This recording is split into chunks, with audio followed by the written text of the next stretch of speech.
What did we learn till now in economics? I will start off by giving the name of the unit that we've learned. Right, we've learned something regarding theory of demand, right? And can I know what did we learn in theory of demand? Is what I'm asking you to join in. Let us try to remember what all did we learn in theory of demand.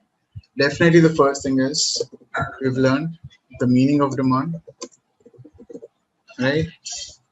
Definition of demand, okay? And then we've seen what determinants of demand, isn't it? Yes, sir. We've seen determinants of demand. And then we've seen what? We've seen the meaning of demand and the definition of demand, the determinants of demand, exactly price of the commodity, price of the related commodities. In within them, related commodities are complementary goods and substitute goods or competing goods, right? And then we've seen under the determinants of the demand, we've seen the income of the consumer. And based on the income of consumer, we've derived another concept called normal goods and inferior goods, right? And then we've seen tastes and preferences again under the determinants of demand, and consumers' expectations are again under determinants of demand. And then other factors that will determine demand are the size of the population, composition of the population, level of national income and its distribution, and consumer credit facilities and interest rates in a country. So there are so many other concepts like these which will influence a product's demand, right? Now, and then we've learned something called demand function, right? Demand function is nothing but, or demand function is what? The demand function states the relationship between the demand for the product and its determinants. So what's the demand function? Demand function states the relationship between the demand for a product and its determinants. So if the determinants of the product are functioning in such way, then the demand for product will be this much.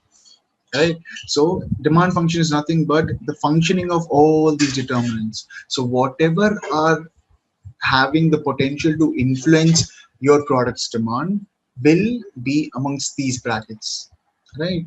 So there's so many instruments, sorry, there's so many, instruments that influence the demand, and their functioning all together will result in a certain demand for a product, right? And then we've seen the concept of law of demand, right? So law of demand states that when a price of a product increases, the demand for a product decreases, and when the price of the product decreases, the demand for a product increases, and vice versa, right? So this is the law of demand. Law in economics refer to the natural progress or natural way, right? Yeah. And then definition of law. Yeah, it's the best way to define law of demand is take this also.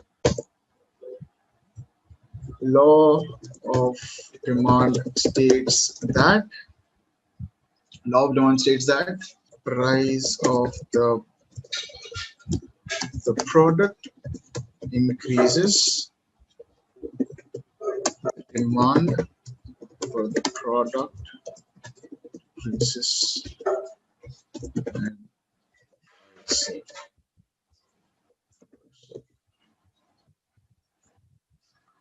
right. You can also define demand like this, or law of demand like this, right, guys? Okay, and then we've learned something called demand schedule. A demand schedule is a table which presents different prices of goods and the corresponding quantity demanded per unit of time. So these are different prices of goods, and what are the corresponding quantities? When it is 3 rupees, how much is the quantity? When it's 2 rupees, how much is the quantity demanded? When it's 4 rupees, how much is the quantity demanded? So it is a table which presents different prices of a good and the corresponding quantity demanded per unit of time. Clear? Next. And then we've seen demand curve. A demand curve is a graphical representation of that table that represents the price that presents what different prices of a good and the corresponding quantities demanded per unit of time. Remembering this to explain law demand schedule is very, very important. So what is this table presenting us? It is presenting us the different prices of the good, right? It is presenting us the different prices of a good and the corresponding quantities demanded per unit of time. Per unit of time is the hero, right? Because it's not telling the sum of all of these is 10 o'clock, 10 units or something like that, right? It is every individual time, and whenever, all during the time when the price is 5 rupees, 10 units are demanded. So per unit of time at that point, if the price is 5, the 10, it will be 10. At a point where the price is 4, it will be 15. The quantity demanded will be 15, right? So he wants to tell this thing that this is a table, or this information is or this table presents the different prices of a good and the corresponding quantities demanded per unit of time. Exactly. Understood? So if you're taking 1 minute and putting 3 rupees in that price as the minute, then it is going to be 20 is your demand. The next minute you put 4, then it's going to become 15. So per unit of time, the quantities demanded for different prices is what the demand schedule is. And this representation in a graphical form is demand curve. And then we see market demand schedule. Market demand is defined as the sum of individual demands for a product at a price per unit of time. Again, the same thing. So it is the sum of individual demand, right? Individual demands for a product at a price per unit of time.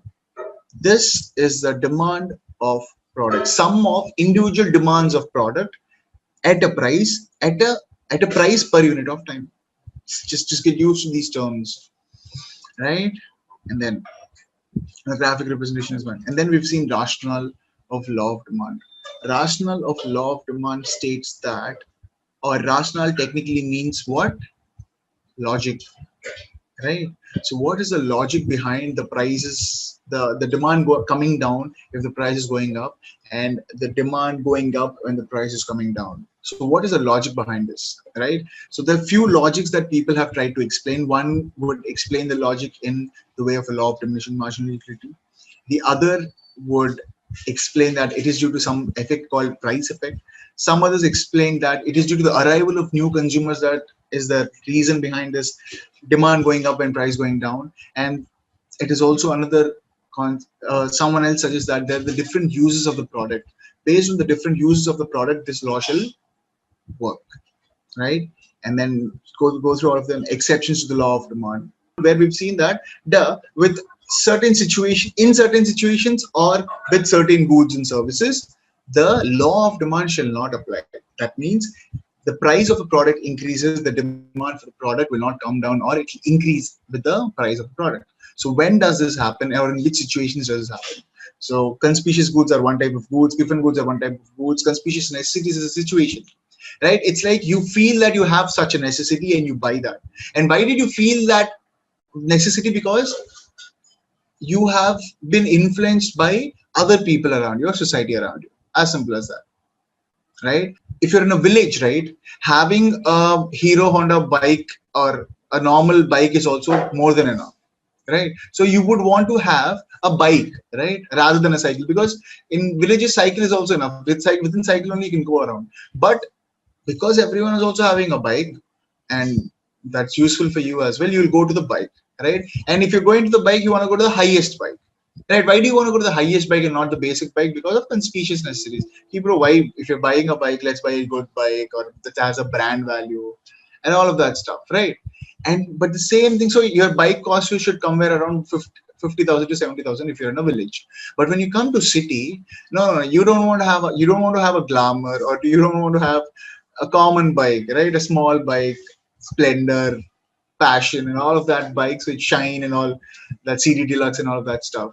Why wouldn't you, if you're young, as like, if you're going to the college student or something like that, right? If you're young and when you come to the city, it's not like that. You want to have a Duke, or you want to have a KTM, or like, yeah, you want to have a a good bike, a bike which should cost around 1,50,000 to 3 lakhs on an average, right? So it's the same thing. It's the same. A bike will satisfy one rule, like it saves your time in commute. You have your own transportation anywhere. You can go to any place. It's your own bike and all of that. But cool. But what bike are you actually buying for that necessity is the conspicuous necessity. All right. So it's just, if it's just three of us, any bike can satisfy all three of this, three or four of the basic necessities of a bike. But it's way more than what we want. So those are conspicuous necessities. I want to have a KTM for whatsoever reason. I want to have a FZ, or I want to have a the latest Pulsar, or I want to have Royal Enfield, right? So any necessity, it's a necessity that arises due to conspicuousness. Bro, either you liked it from someone having, or and you also wanted to have that, right? You saw someone a big TV on some other screen and like, wow, that's a big TV, nice, right?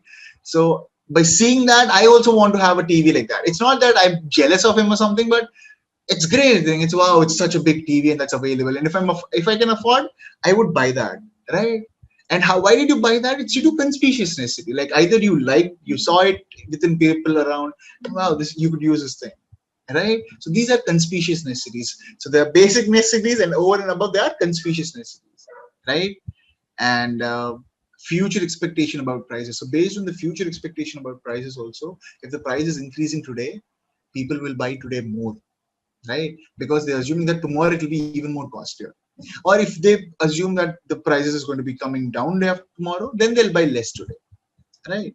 And then demand for necessities. The law of demand does not apply for the in case of necessities in life, like salt, toothpaste, all that stuff, right? Just because the price went down, will you buy so many toothpaste, so 10 toothpaste a month? Just because the price went down, will you buy 10 toothpaste per month? No, right? Yes or no?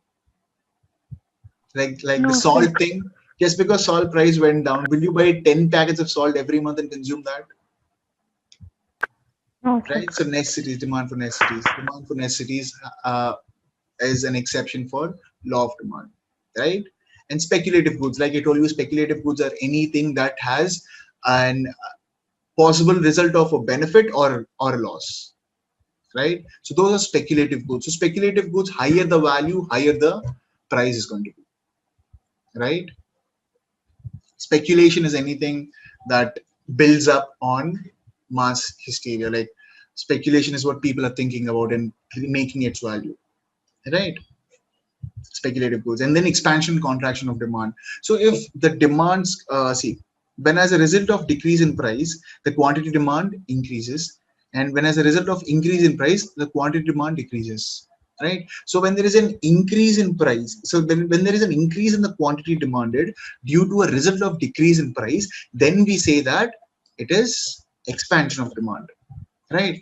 And when there is a resultant change, increase in price and the quantity demanded decreases, we say that there is contraction in demand. So therefore, increase or decrease in the quantity demanded due to increase or decrease in price, we use expansion and contraction of demand. So if the demand increases due to decrease in price, we say that the demand for this product has expanded due to the decrease in price. And when we increase the price, we say that the demand for the product has contracted due to increase in price, right? And then the same increase in quantity or demand due to any other factor other than price, right? It could be an effect due to price of related products, or it could be an effect. The increased demand could be an effect due to the increase in the income of the consumer, or decrease in the demand could be due to the increase in the income of the consumer, right? So if there's an increase in the income of the consumer and the demand and the demand for your product is also increasing, what type of product is your product? Demand, income is increasing. Sorry, the income is increasing and the demand is also increasing. What is the nature of your product? The income of the consumer is increasing and the demand for the product is also increasing. Normal goods. Normal goods, lovely da. And the demand for the consumer is increasing and the demand for your product is decreasing. What kind of good is your product? Inferior goods. Inferior goods. Who was that? Mamta sir. Mamta. Very good, Mamta. Right? So those are normal goods and inferior goods. We've learned about them, right? Next, the same way. So increase or decrease in demand, when you say that your demand has increased, right? You should either say your demand has increased or your demand has expanded. Your demand has either expanded when it is due to a change in price. Your demand is increased when it is a change due to any other aspects. So when do you say that there's a rightward shift in the demand curve and leftward shift in the demand curve? A rightward shift in the demand curve can be caused by rise in income, rise in the price of substitute, a fall in the price of a complement, a change in the taste in the favor of this commodity, an increase in population, and redistribution of income to groups who favor this commodity. So anytime your demand is increasing due to other factors, there's going to be a rightward shift. And anytime there's going to be a decrease in the demand due to other factors, there's going to be a leftward shift of a demand curve, right? So when you say, yep, so if this is your, if this is your demand curve, like the demand and price, okay, this is a regular thing, right? You could happen if there's, if it is a rightward shift, right? Then from yahan se it will go from here. So this is, if this is D, right? This becomes D1, right? And if there's a decrease in the demand due to any other factors other than this, then it goes to the left, right? D2. So a leftward shift in the demand curve which to fall in price of substrate or all of this. Clear? This from D1, from D, it's going to the right when demand is increasing, and it's going to the left when demand is decreasing, right? So when the demand is, when the demand curve, when the demand is increasing, you would notice that your demand curve is from D, it went to D1, right? And when it decreases, it will come back to D, and if it even more decreases, it will come back to D2, right? So the leftward shift and the rightward shifts of the demand curve are due to the influences of all the other factors except price on the demand of your product. Clear? Yes, sir. Yes, sir. Lovely, guys. The next thing we've learned is elasticity of demand, right? And then in elasticity, we've seen what is elasticity. Well, as a definition, elasticity is the responsiveness of the quantity demanded of a good to changes in one of the variables on which the demand depends. Very important, Macha. Right? So make sure you are using these words as frequently as possible, right? And then we've seen that the elasticity is nothing but the change in the percentage change in the demand due to the percentage change in the variable, right? And based on that, we have price elasticity, income elasticity, and cross elasticity, right? We also have advertisement elasticity as well, right? So based on different factors, we have different types of elasticities, right? And within these elasticities, we have something new, right? And then we've seen the interpretation of these numbers that come from the formulas, right?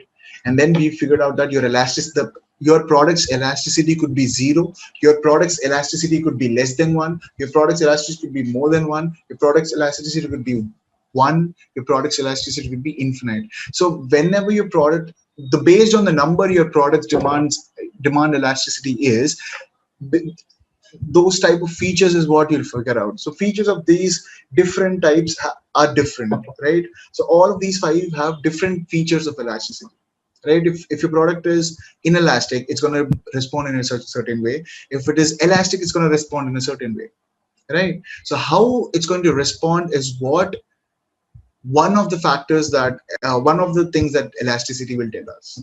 Clear?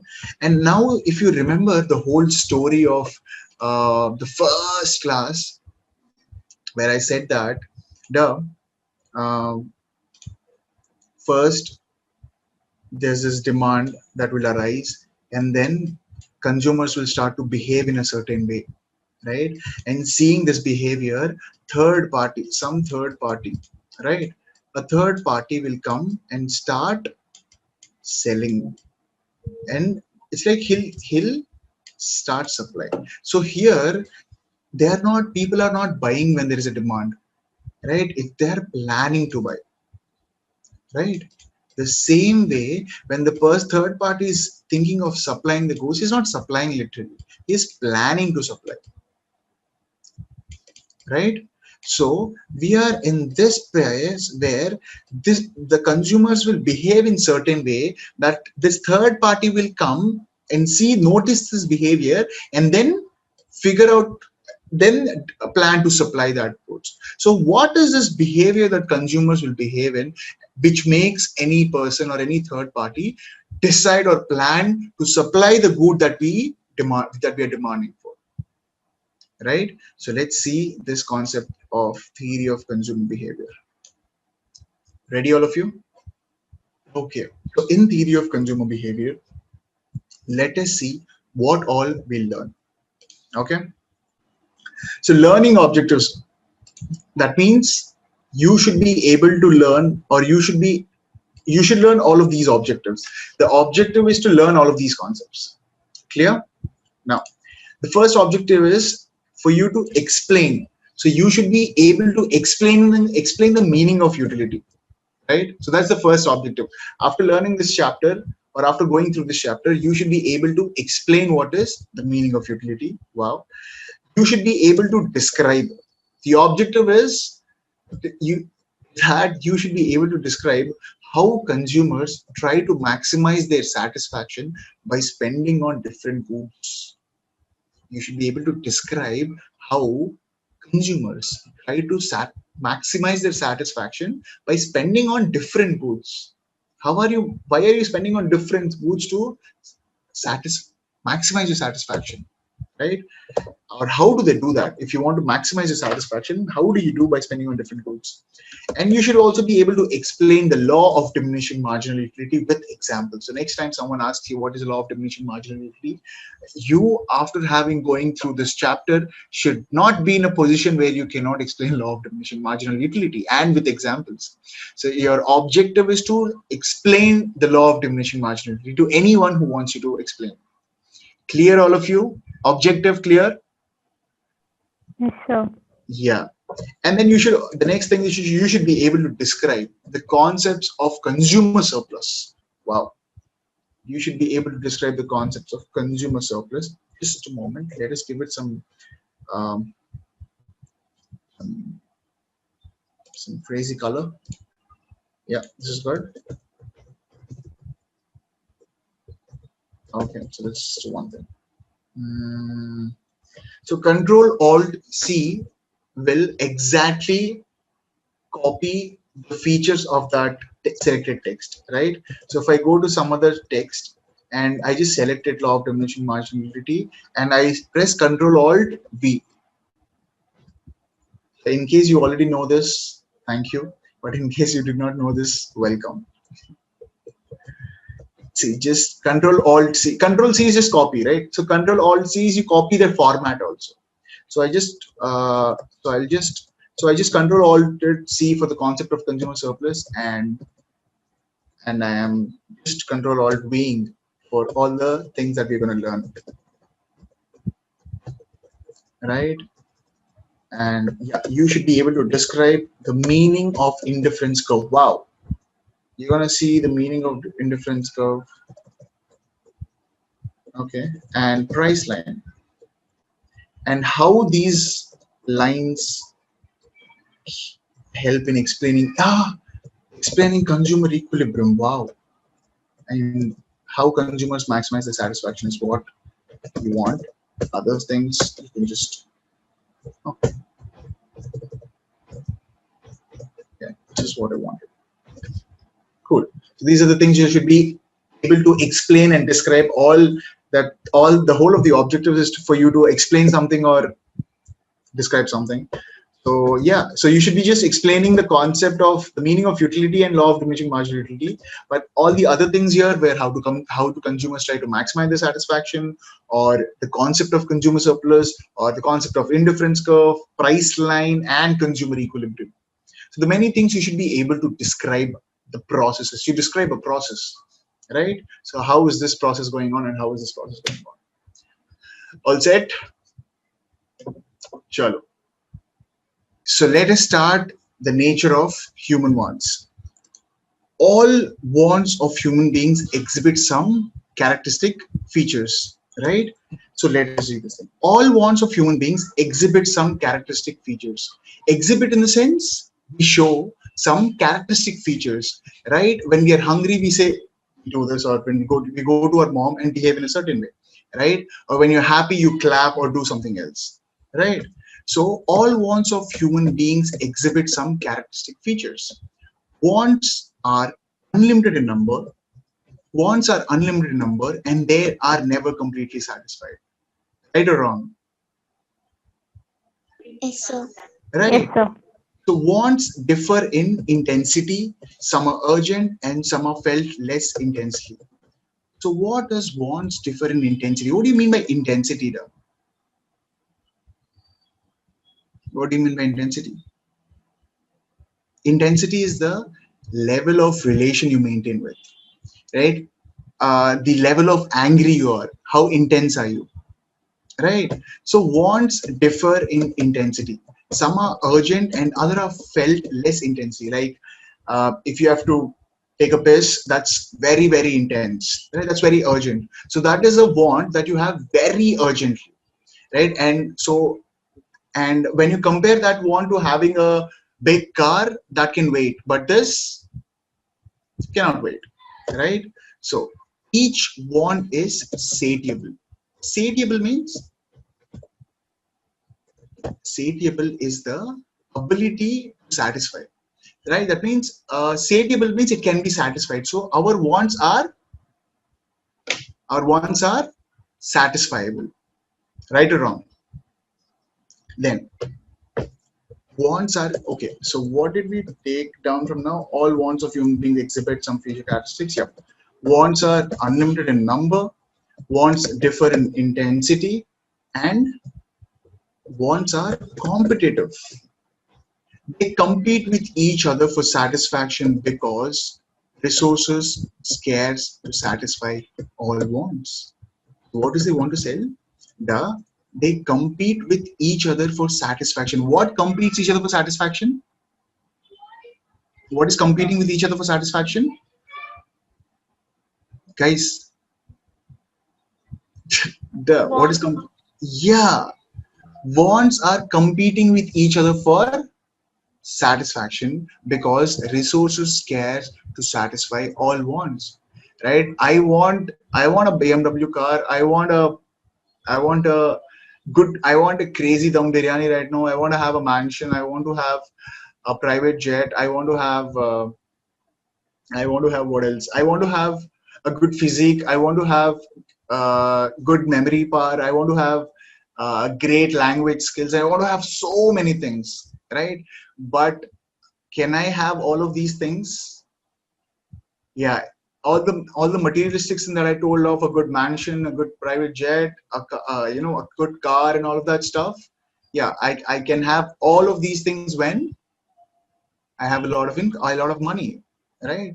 When I have income with such figures, I can have or I can purchase all of these things. But the reason I don't have such income to buy all of these is the reason why these kind of wants are not satisfied of mine.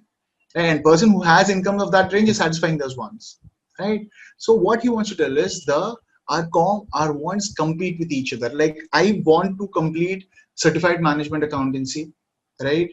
And I want to complete certified management accountancy. I want to uh, what else? I want to buy an insurance for my family. That's going to cost a certain amount of money. I want to buy a new TV. I want to buy. I want to hire a computer engineer for my work that I have, right? So I have 4 wants that I am currently working on, and all the other ones, right, of having to go into movie or having going to shopping or having going to outing or any of those wants can wait because I want these 4 wants. I want these 4 things done in the first place. So if these 4 things should be done in the first place, what should we be doing? If these 4 things are done in the first place, I should be working on these 4, right, rather than all the other stuff, right? So he wants to tell here all the wants that you have are competing with each other, and with the resources that you have, you can satisfy only few of them, right? Now, wants are complementary as well. It seems. What do you mean by complementary, Tom? Where did we use these words complementary and competitive before? Where did we use complementary and competitive before? These concepts. Law of demand. Law of demand, is it? What did we learn in law of demand with regards to complementary and competitive?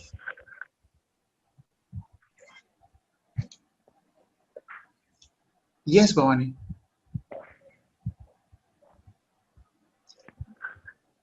Law of demand. Did we learn competitive and complementary as? Yes, so complementary goods are consumed together. Yeah, and Uh, that Competitive goods are purchased. alternate. Sorry, Yeah, continue. we've learned this under determinants of demand, isn't it? Yeah, sir. Yeah. Yes, sir. Not law of demand, right? Law of demand is a theory which says that the demand behaves like this when the price goes up or price goes down, right? Yes, sir. Lovely. So wants are also competitive and wants are also complementary. Some wants can be satisfied only by using more than one good or group of goods. Some wants are satisfied only by using more than one good or group of goods. Assume I want to go to Mars, right? I want to go to Mars. Mars is a very far thing, but I want to go to, say, Moon, right? So along with having money, I need to have the infrastructure to go to the moon and come back. Right? I need a rocket or anything that takes me there and gets me back. Right or wrong? So so to satisfy some wants, you should be using more than few goods. It's not about just having money. It's also about having the resource to get that thing done.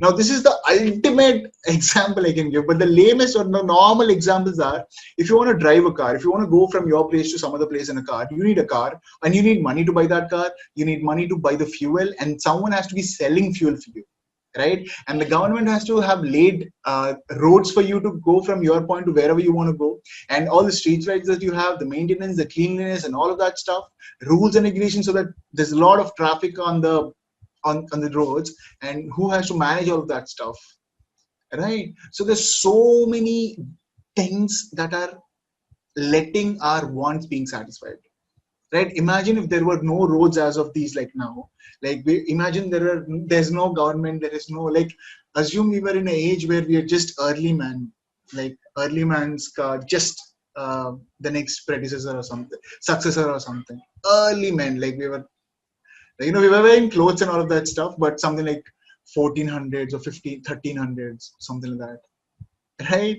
So things were not like this back then, right? So for to satisfy any wants, we have evolved to create an environment that can satisfy so many of our wants. Everyone wants to travel on the road, so this is a complementary want, right? So everyone wants a road, everyone wants hospitals, everyone wants infrastructure, everyone wants electricity, right? So we have developed an environment such that most common wants are satisfied for all of us, right? That's why wants can be complementary, right? Because everyone wants a road, everyone wants a car, everyone wants fuel, everyone wants one person to go there and get fuel, extract fuel, and get it here, right? So all of these things can happen when, because all our wants are complementary. That means I want this along with this and along with this, and all of us wants this along with this and along with this, right? So these complementary nature of wants have been recognized, and what has happened, we've created all the structure that we have today, right? So see again how the consumer behaves in satisfying his wants, right? Wants are alternative, it seems. What are wants being alternative? What do you mean by alternative? Choices. Choices, yes. The choices that we have are alternatives, right? Yeah. So would you want to go to a Hrithik Roshan movie or a Salman Khan movie, or a comedy movie or a romantic movie or an action movie or a thriller movie? All the alternatives that we have to watch when we open any of the, Netflix or Amazon or anything that we have, right? Any digital platforms that we have, right? We have so many alternatives to satisfy our demand. My want is to watch movie, right? So I have so many alternatives to watch movie, right? Alternatives are also, yeah, exactly, the different ways it can be done. So wants are alternative in the sense he wants to tell that, instead of this want, I'll satisfy this want first, right? No, I'll satisfy the other one first. I'll satisfy the other one first. So wants are alternative. Instead of this shirt, I'll buy this shirt. I also want this shirt. I also want this shirt. But what do you buy? Wants are alternative. Or I'll solve this one first and I'll solve the next later. Right or wrong? So wants, and then wants are subjective and relative. What do you mean by subjective? Let's see what Google says. Based on or influenced by personal feelings, tastes, and opinions. Subjective to personal interests. Right? Wants are subjective means wants are based on or influenced by personal feelings, tastes, or opinions. Right? So he's like, duh, your want can be different from my wants. Our wants can be different from wants for people living in America, or our wants might be different from people living in a rural area or a village, right? Their wants might be different from people living in Africa, or right. So wants are subjective and relative. So based on my life, based on my influences, I have wants, right?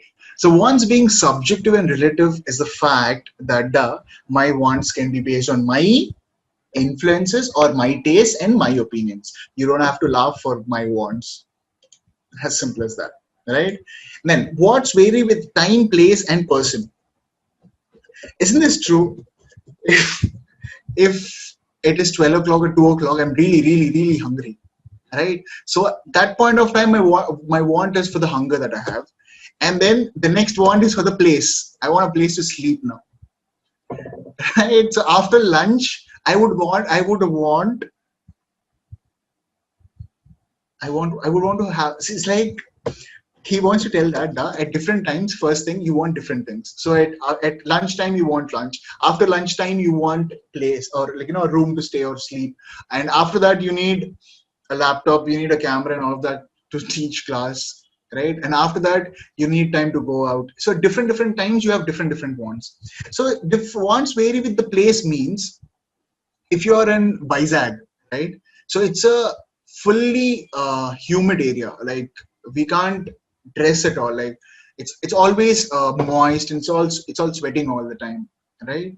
So you don't want to be fully packed up in clothes and jerseys and jerkins, because we never ever have the extreme colds. We have extreme heat, like the moist heat, the same way. So here it's like very cool breeze and all that stuff will be there, but it's moist, right? So the weather conditions here won't allow you to wear hoodies, jerkins, and all of that stuff. We don't need only all of that stuff, even if it's the peaks winter in December or January.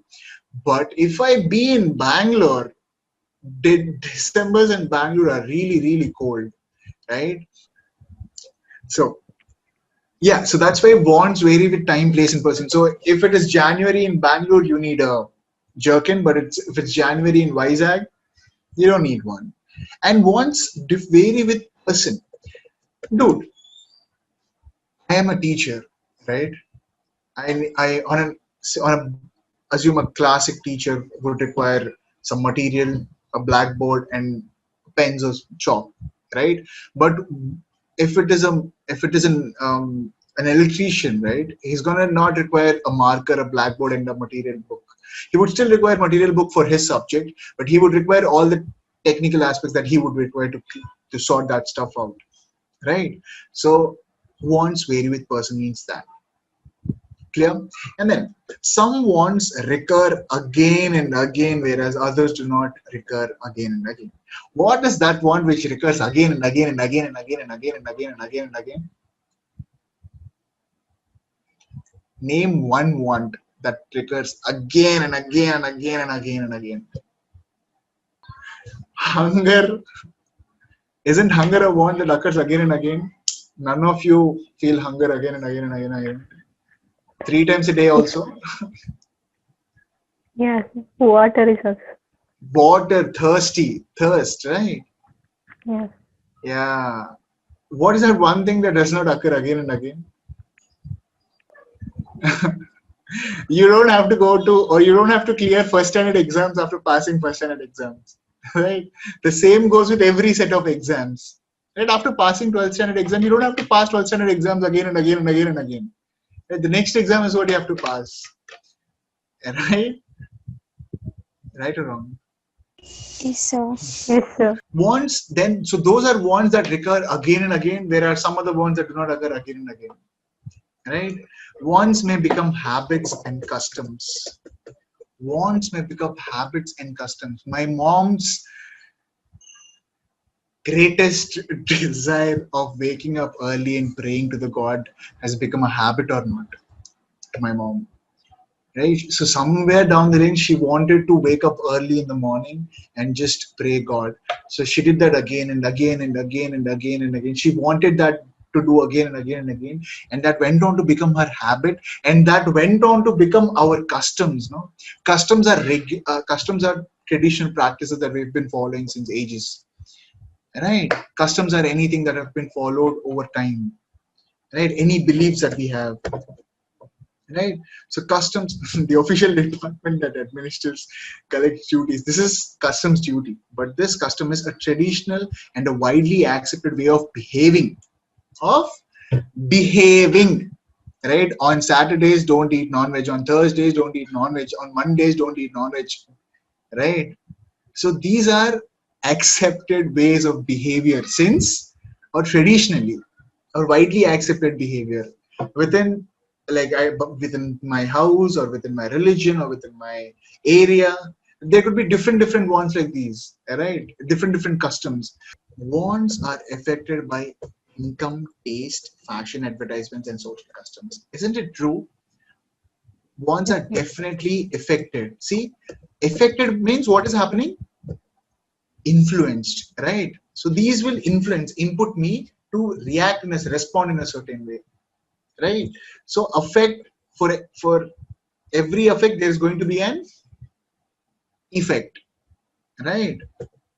So wants are affected by income, taste, fashion, advertisement, and social custom, right? That means I might want a car, but due to my income I might not have a car. I might want a chicken burger with fries, double chicken burger with fries, and my mom might want a salad, right? So wants are affected by taste. So when you go to McDonald's, what would I order? What would my mom order? I would order a Coke, my mom would order water, right? So wants are different with tastes as well. Like in it. Wants are affected by fashion. My grandfather is okay with having white shirt and white pant for the whole of his life. So my grandfather is that the great admirer of Puttaparthi Sai Baba, right? So he's so great admirer that beyond a time when he was 40 or 45, he stopped wearing normal clothes. Or I don't think so 45, even before that, right?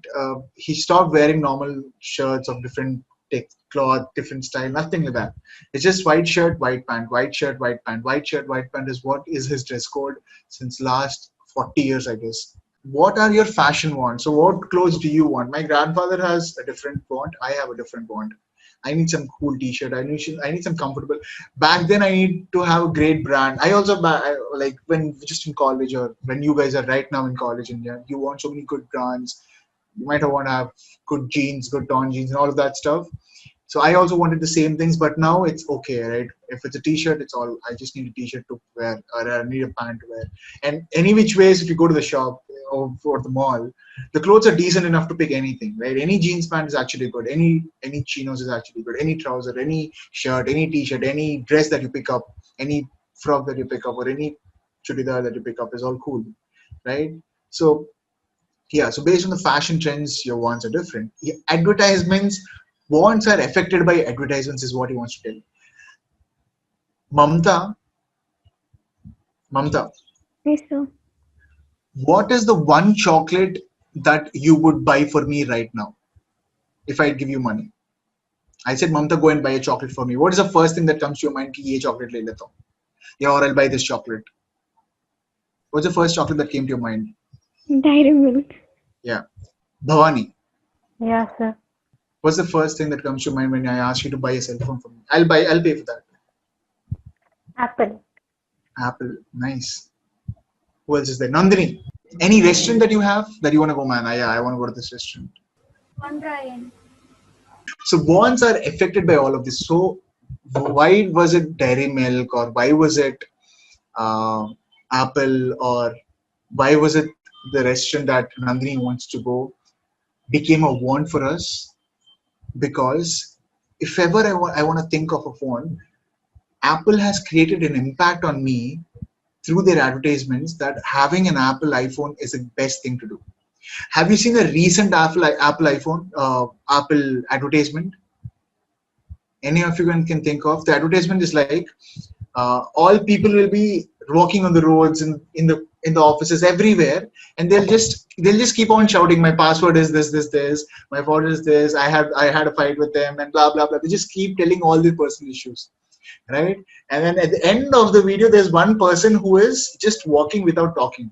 Like he's also on his phone, but he's not talking. Every other person is shouting around him, right?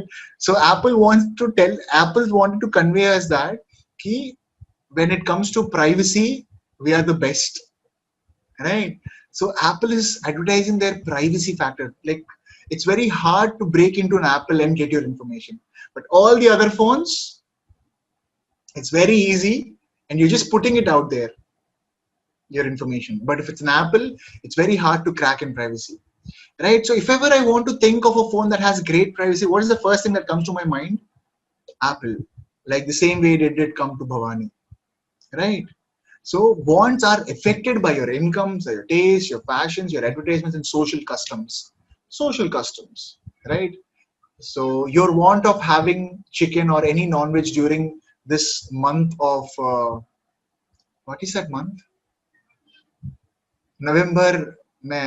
There's a month in November where you don't eat Kartik Masam. Do you guys know Kartik Masam? Yes, Kartik, sir. right? Yes, We don't eat non-veg in that month, Yes, sir. Do you also follow the same custom, Yes, sir. right? Sir, No, we I'm are sure. in paratha season. Sir, Sorry.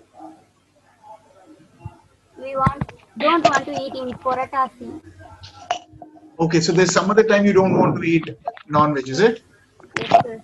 See, so these are social customs affecting our wants. So in this time, there's less demand for non-veg amongst this population of area, right? Amongst Hindus, there's less people who want non-veg during this time, right? So among this category of people, the demand goes less because it is affected by some social custom, right? It is a custom that we get married, and based on our different customs, our marriages are different ways and different styles, right? So our wants are different based on our customs as well, right? For a Hindu marriage, in Hindu marriage only, there's so many ways. So deeper and deeper you go, there are deeper and deeper and deeper and deeper ways to get married, right? So, and keeping it away, there's a different marriage style for Muslims, there's a different marriage style for Christians, there's a different marriage style for Hindus, there's a different marriage style for Punjabis, Gujaratis, Telugu people, Tamil people. Based on areas, the marriages are different, right? So yeah, so many wants based on social customs as well. And what's this?